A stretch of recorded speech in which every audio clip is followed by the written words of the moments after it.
तो इसलिए हम आपको बोले थे इस यज्ञ में आओ, आहुति डालो, कि हमारा जो शत्रु है, रोग रूपी शत्रु, उसका नाश हो, क्रोध रूपी शत्रु उसका नाश हो, पाप रूपी शत्रु उसका नाश हो। इस कामना से आहुति डालने के लिए आप लोगों को बुलाया गया था, समझ गए। तो आत्मा कितने दिन रहती है? 13वीं तक। 13वीं हो गई, आत्मा अपना मार्ग तय करती है। 13वीं के बाद मतलब जो हमने उनको पिंड दान किया है ना, पिंड दान से उनको बल मिलता है कि जो आगे का जो सफर है कर्म अनुसार, देवलोक जाना है या नरक में जाना है, जो भी यातनाएं भुगतने हैं, तो 13 दिन के बाद उसे एक सूक्ष्म शरीर देते हैं ईश्वर के माध्यम से।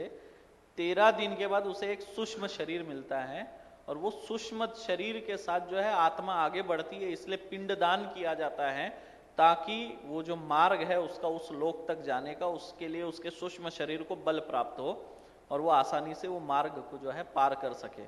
और सूक्ष्म शरीर जो इसलिए दिया जाता है ताकि उसको पीड़ा दे सके। सूक्ष्म शरीर रहेगा तो जैसे आपने गरुड़ पुराण में देखा ना, तेल में तल रहे हैं, नाली में डाल रहे हैं, एक पोल से बांध दिया है, चूहे काट रहे हैं, सांप काट रहे हैं, कुचला जा रहा है, काटा जा रहा है, किसी के मुख में जलता हुआ लावा डाला जा रहा है।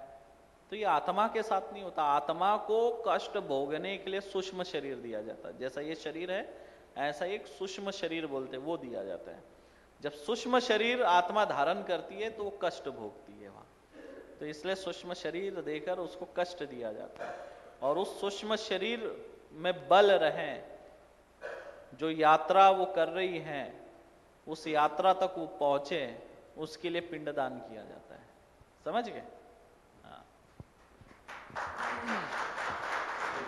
बहुत सारे लोगों के मन में प्रश्न है, आत्मा है तो आत्मा को क्या तकलीफ होती होगी, है ना। बहुत लोगों के मन में ये प्रश्न रहता, तो वो प्रश्न का उत्तर आपको मिल गया कि आत्मा को सूक्ष्म शरीर, जब यमदूत और यमराज आते हैं ना उसको ले जाने के लिए, तब उसको सूक्ष्म शरीर देकर साथ में ले जाते हैं। ये उत्तर है आप लोगों का, और इसलिए वो कष्ट भोगती है।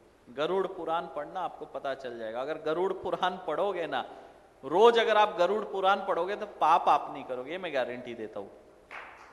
हाँ, गरुड़ पुराण पढ़ोगे तो आप चाह कर भी पाप नहीं करोगे। आपकी आत्मा भी बोलेगी ना पाप कर ले, तब भी आपके हाथ कांपेंगे, सोचेंगे अरे नहीं। आपको गरुड़ पुराण याद आएगा, उसमें क्या लिखा है वो याद आएगा आपको बार बार, और पाप नहीं कर पाएंगे आप चाह कर भी। इसलिए गरुड़ पुराण रोज पढ़ो भाई। हाँ, और कुछ जानना है? दो माइक दो इधर।